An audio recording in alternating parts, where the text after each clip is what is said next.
আলেম সমাজ এবং ধর্মপ্রাণ মানুষের মধ্যে চাঞ্চল্য সৃষ্টি হয়েছে।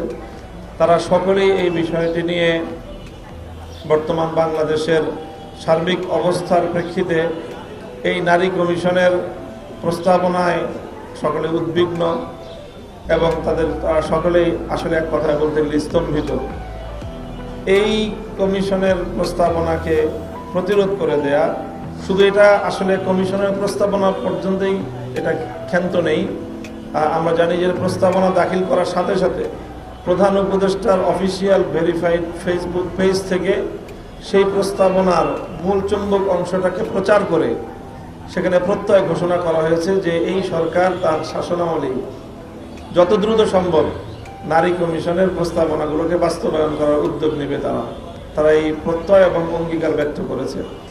অনেকগুলো কমিশন তাদের রিপোর্ট দিয়েছে। অন্য কোনো কমিশনের ব্যাপারে প্রধান উপদেষ্টার কার্যালয়কে এতটা ত্বরিত ব্যবস্থা গ্রহণ করার প্রত্যয় করতে আমরা দেখিনি, উদ্যোগীও আমরা দেখিনি।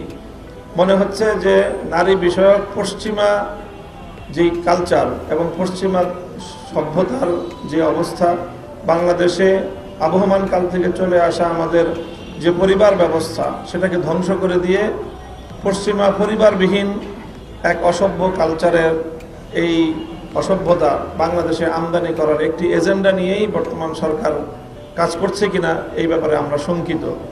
যদি এমনটি হয়ে থাকে তাহলে সেটা বাংলাদেশের মানুষ কোনোভাবেই বরদাস্ত করবে না। যে কোনো মূল্যে আমরা সেটা প্রতিহত করব।